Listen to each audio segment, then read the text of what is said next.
Educational leaders in schools inspiring educators.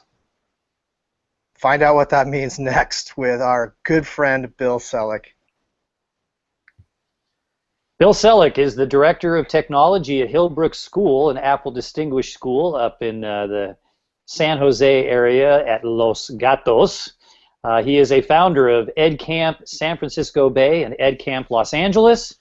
He is a Google certified innovator, and he is now becoming an innovator with using Snapchat for education. And he's also an alpha squirrel. An alpha what? Bill, what's an alpha squirrel? An alpha squirrel. You know the folks at Air Squirrels that have that Reflector app where you can AirPlay from your device? This is what a device looks like, in case you don't know. For those of you listening, he held up an iPhone. An iPhone, 4, right? iPhone 4, right? No, yeah, it's a 6 Plus. Okay.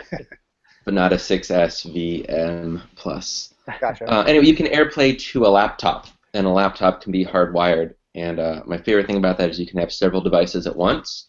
So you can have like 8 students AirPlay, and you can see 8 different responses. So anyway, that app is Reflector, and the folks are Air Squirrels that put that on. So, and I was invited to be an alpha squirrel, and I was like, heck yeah, alpha squirrel. Yeah, lead your bio with that. Right? Come on. Okay, so why don't you get us started? You're Director of Technology, and there are maybe 1 or 2 directors of technology across the great land of ours who tend to put up more roadblocks than to inspire the teachers that are working, in a sense, under them, or that they're working for.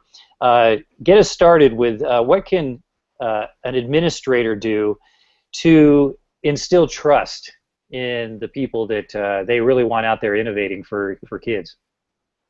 So I think that's actually incredibly easy. Care. Like, really care and like really trust teachers. I feel that my bias is towards teachers. I've been teaching elementary school for 8-9 years, and shifting out of that. This was my 3rd year being an administrator. I still very much remember what it was like having so many sites blocked. I'm also adjunct for Concordia University, and our ed tech grad students are taking, it's basically a social media class, and so we do a lot of social media, and it's one of these little cohorts that's all around. It's in San Jose, and guess what's blocked at this middle school in San Jose? Everything is blocked. Everything. So like, all right, graduate students in educational technology, let's hop I know on one Twitter. site that's not blocked, Bill, actually, if it's in California. Oh, yeah? The SBAC testing site. Yeah, so aside from that, we actually don't talk about that much. We don't visit that website. But all the social media is blocked, so I just like keep going over on my data, having my rogue hotspot.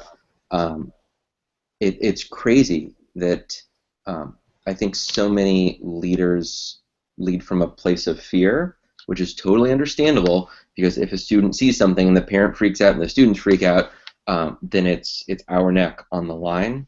But I think that happens so infrequently that the bias can be towards keeping things open and trusting teachers to handle that situation appropriately. And so that's what we do at our school, at Hillbrook School. We do have a firewall, but it's pretty minimal. It's just to block like the really nasty stuff that students might accidentally stumble upon if they, do a Google search for something and misspell something. Just to keep them safe. And otherwise, we just work with our teachers to work with our students to keep them safe and to talk about stuff. Younger kids, they talk about, like green light website or a yellow website or a red website, and what you do when you stumble upon that. Green being, like you would be fine watching it with your grandma, and red being, I need to close that immediately and tell my teacher. But I think just some really basic things, and then just trusting teachers. I think it's really just that simple. I'm just curious, Bill, because a lot of the blocking and things like that does come from a place of fear and accountability from government, and fear of having the plug pulled. I mean, we always hear this is if kids are visiting inappropriate sites, even accidentally, that the government can pull funding and things like that. So I think it's hard to get past that fear And that's my perception of the fear of administration. I can totally understand that. Makes sense.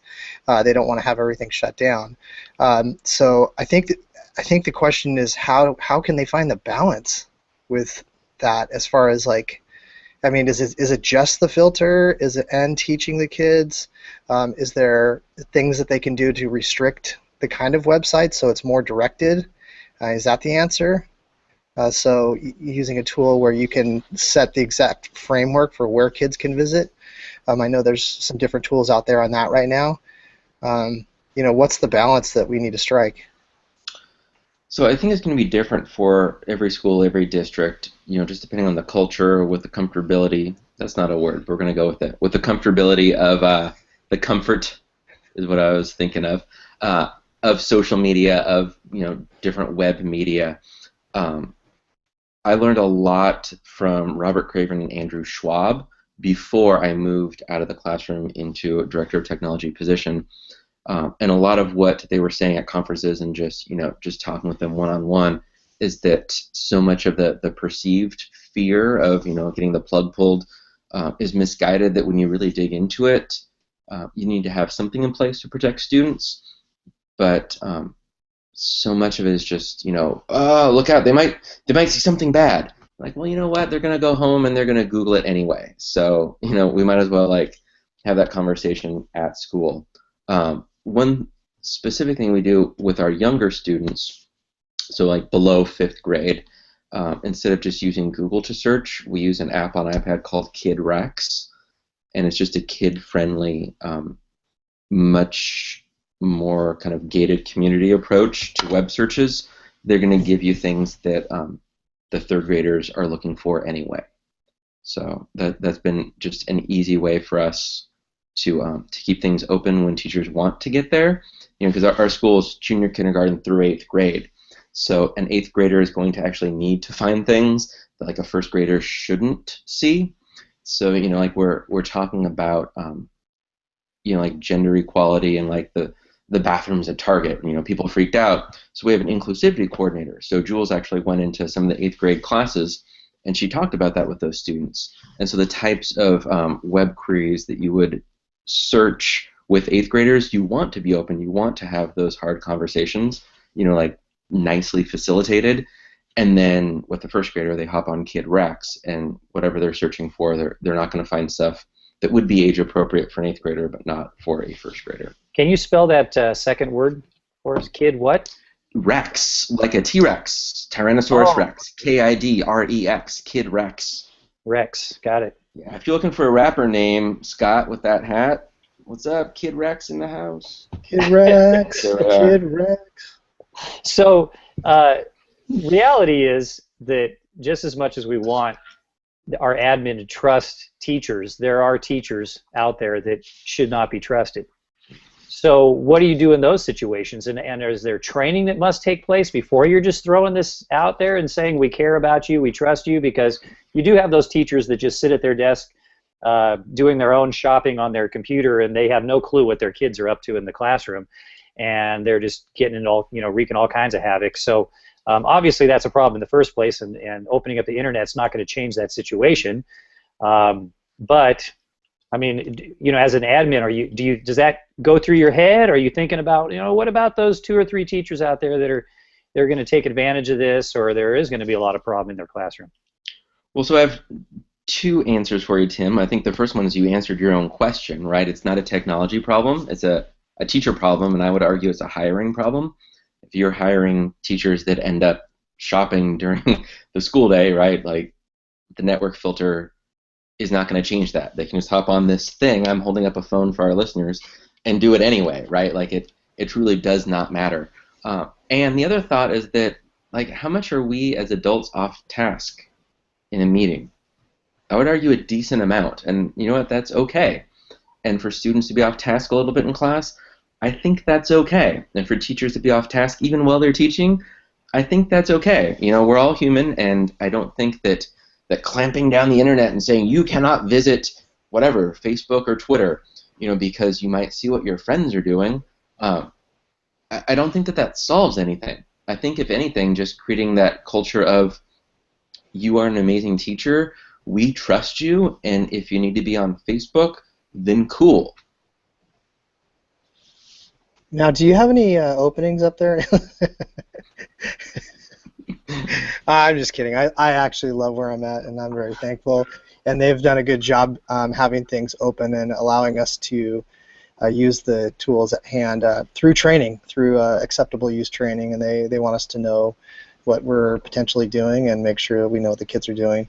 And so, Bill, I think you have answered a lot of questions. I have a question about a teacher that may not frequently have experience with technology and social media, and they first step into it, and they don't know the pitfalls that they may be stepping into out of just being naive and new to the platforms. How much leeway or, I guess, slack do you give them in that process of learning themselves? Because we all know, like, there's going to be fails in learning, and we don't want to create an atmosphere that clamps down on that learning. So at Hillbrook, our core values are 4 things: be kind, be curious, take risks, be your best. And by far my favorite is take risks. The bias is towards trying something new, giving it a shot. You know, you're never going to have a better classroom unless you try something new. So when a teacher tries something and it doesn't work out, it's not like this shaming of like, that lesson didn't work or this parent was upset. That's not the point. The point is that, you know, you took a risk, you tried something new. Let's celebrate that. That's amazing. That said, you know, I think that technology adoption follows a pretty decent bell curve. So we have our early adopters who tend to come to me and be like, oh, I want to try this thing. This is so awesome. Have you seen this? And I'm one of those people, so I'm like, yes, yeah, let's try that. I have no idea what that's going to look like, but let's give it a go. And then kind of people in the middle that, like, hey, what's this thing? Oh, you know, maybe we'll get a group. You know, one thing that we do that really facilitates teachers trying new things is we have a lot less faculty meetings. So every Wednesday is reserved for faculty meeting. And this year, about a third of those were just open collaboration time. So we have a private Google Plus community. Teachers just say, hey, here's what I'm working on, here's what I'm thinking, here's what I'm trying. One time it was Twitter, and we just got together and talked Twitter. One of the last ones we did was a way to document student learning. It was called Sesame. So the app is, the website Sesame HQ, like headquarters. Sesame HQ, it's almost like a private Facebook feed that you keep for every student. You can record audio or video or take photos or just write anecdotal notes. And so Elizabeth, our music teacher, was like, hey, I'm trying this thing called Sesame. If you want to come hang out, let's try it. And while that, you know, is designed to become a private thing, it was it's a new thing to us. It was a new thing to me. You know, I dabbled in it about a year ago. I'm like, let's give it a shot. So half dozen of us got together in her music room and tried this new way of documenting student work. You know, so I think that giving teachers time to try new things, to connect with other teachers to try new things, or just for me to be in the tech office and they can pop in and be like, hey, there's this thing Sesame, there's this thing Twitter. Have you heard of Twitter? Have you heard of Snapchat? And I'll respond, yes, it's amazing. You should totally be using it as an educator, and you should totally be using it with your students, and let's talk about that. And often it'll start privately, which I love. Like, I love working with teachers because you get to have the teachers get to put on kind of the student hat, and I can work with them, and they can learn something new, and then they can also put on the teacher hat and think about how can I use this with my students.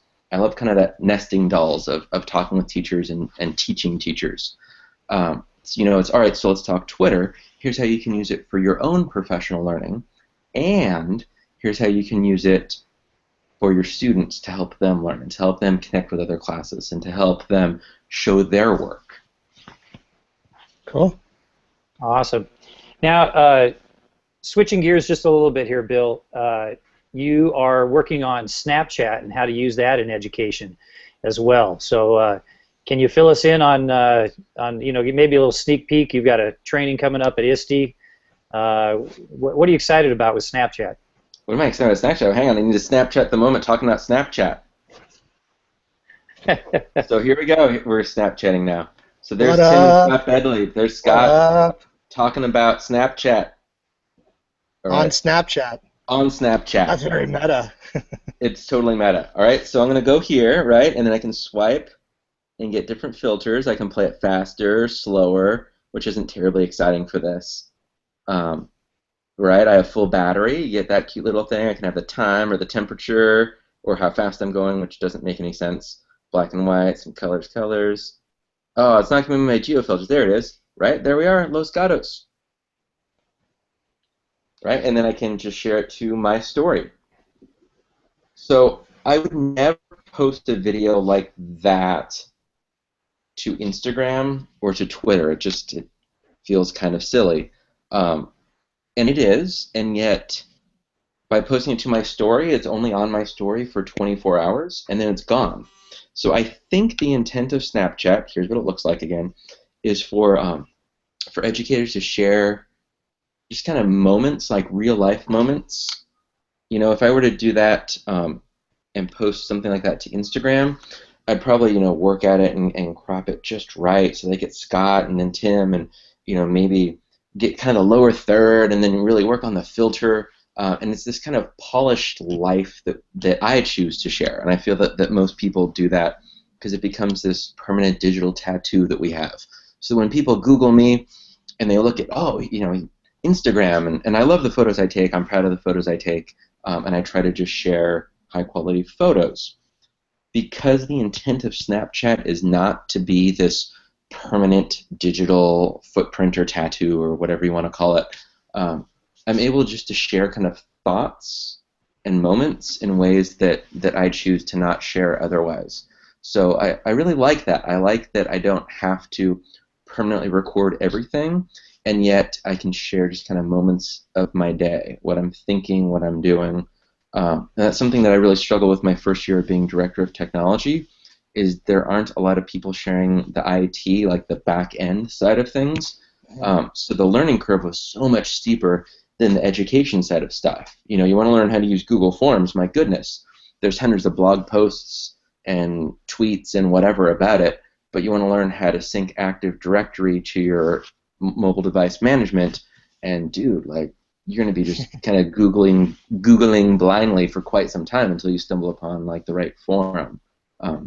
So I think just kind of authentically sharing what you're doing, what you're thinking about, is cool. And Snapchat feels like a way that you can share kind of those smaller moments, and that they don't feel So it doesn't Bill, feel like it has to be as significant. Go ahead, Scott. like Instagram, I mean, can you leave comments? Can people interact with you, or is it just basically people seeing your story, your picture, video, whatever you might post to it? Yes, you can totally chat. There's actually two sides of it. You have kind of the center screen, and then you swipe to one side, and it shows you my story and all the people you follow stories, and then back to the middle screen, and you swipe to the other side, and you get, they're basically just direct messages on Twitter. There's private chats. So if you're following each other, you just swipe up during someone's story, and you leave a comment. So right now, if you're following me on Snapchat, you could go through, look at my story, and then you see that video I do. You swipe up, and you're like, hey, that's me. And then I get to see just like kind of a skinny rectangle of, oh, here's what my original snap was, and then here's Scott's comment about it. I could be like, dude, we had such a good time on the podcast. Thanks for having me. Hey, remember when I talked about Snapchat and I was Snapchatting it? And you're like, yeah, that was hilarious. And then I can throw like a little sticker that's like a thumbs up or something. Yes, Cool. you kind of get the best of both worlds. You can share photos like Instagram. You can share videos like YouTube. You can have just chats like on Twitter. But it's all wrapped up into one. And I guess you're under this challenge right now that you want people to give you some words that you have to somehow use in your training at ISTE. Is that right? Oh, yeah. So Scott mentioned that right before we went live on this show. So I have an Ignite session. So for those that don't know, Ignite is 5 minutes. You have 20 slides, and they auto-advance every 15 seconds. So, as of this recording, June 14th, 2016. So get through it or get off. Right? 14 days ago, the slides were due. Exactly a month ago, 30 days ago, I found out I was doing Ignite, so I only had 2 weeks to do my slides. I have not been able to touch my slides for 2 weeks, and in 13 more days, the Ignite starts. So it's super high pressure. It's at the Colorado Convention Center Theater, which seats like 6,000 people. So it's yeah, a really big deal. And Scott was like, Just hey, 6,000? just No I know, big deal. just 6,000. Yeah, they also live stream it throughout the rest of the convention center and live on ISTE Live or whatever it is. So Scott wanted to give me like a secret word that I have to work into my session or something. Is that right, Scott? That's right, Bill. I always think it's fun to challenge people when they're speaking to a little bit of fun like this. Let's do it. And then people that might be listening and are also at ISTE can, like, what should they do, Bill? Stand up in the middle when they hear it or something? Or, like, clap when they hear it? It'll just be me, but... Just make some sort of sound. Okay, I'm going to give you a tough one. All right. Alchemy. Alchemy is the word. ALCHEMY, alchemy. All right. Can I use other forms of it? Can we be an alchemist, or does it have to be alchemy? You can be an alchemist. All right. And that is, for those of you that aren't familiar with that word, it's a medieval form of, like, chemistry. Do I get a word too? Yes, you do. Are you sure? No, I'm not sure. This is gonna be awkward. In an awkward way, though. Okay, this is public, and you just said yes. Challenge accepted. Okay, so my word is vexillology. I can't even say it. Oh, you can't say it. I'm not going to use it. No. No, I can say it. Vexillology. VEXILLOLOGY. It's the study of flags. Study of flags. Okay. Vexillology. Can you use different forms of that? Like a vexillologist? Yeah, sure. Okay. All right. I will work that in on slide 3 for you. Oh, really? You even know the slide? I do. Oh, man. I'm going to have to watch that now. Vexillology. Okay. Scott, you're going to be on slide 8. Slide 8. Nice. Yeah. Already got plugged in. Yeah. Are you going with alchemy or alchemol? Wait.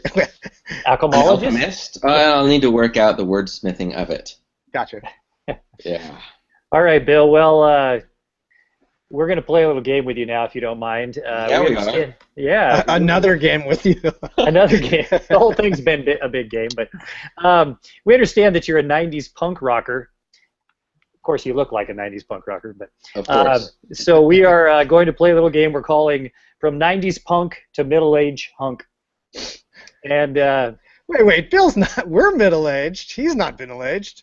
He's still like a young. It's the punkers from the 90s that are middle-aged. Yeah, they gotcha. are. They kind of are. So you're going to try to answer some questions about punk stars of the 90s in hopes of winning a prize for one lucky listener. Awesome. Scott? Oh, we don't even know who he's playing for. Well, I have a name, Bill, unless you can think of somebody really fast here. Go ahead. Give me the name. Bill Selak, you'll be competing for Jeremy Mitchell, an elementary school leader in Grand Blanc schools in Grand Blanc, Michigan. If you're able to answer 2 out of the 3 questions correctly, then Jeremy, Jeremy will be awarded a free download of an album of a ridiculously popular edgy rock band, rocking the standards. Back to you, Tim.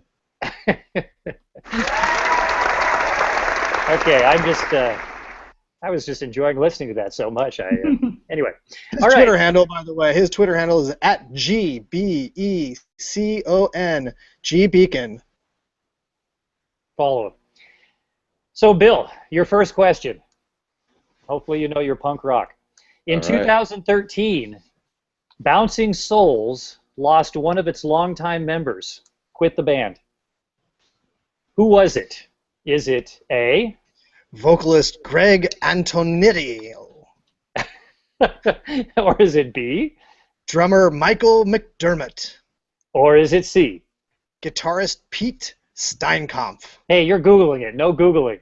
Oh, you can't Google? No! You can tell me this was a closed note test. No, this is a you can Bing it, but you can't Google it. You can't. I can tell you were cheating. You didn't tell me that. Did the keystrokes give it away, Tim? Yeah, it's the always light mute, in your face. Always mute. The staring at the screen. We gave it away. All right. So your choices are the vocalist Greg Antonito, drummer Michael McDermott, or guitarist Pete Steinkopf. I would have to go with the drummer, Michael McDermott. Drummers always lead. Ah, yes. Are you sure you didn't cheat on that one? I totally cheated. You didn't tell me, though, that I couldn't Google it until I'd already Googled it. Okay, well, you can't Google the next two, okay? All right, fair enough. In December 2015, Billy Joe Armstrong, lead singer from Green Day, along with Mike Dirnt, launched a coffee company called Oakland Coffee Works. That's kind of near you. Are you familiar with this? I am not familiar at all with this. Okay. You are familiar with Green Day, though. I have heard of Green Day, and I've heard of coffee as well. Excellent. What sets Oakland Coffee Works apart from their competitors? Is it A? The company sells organic coffee beans and is said to be the first company to use mass-produced compostable bags and pods. Or is it B?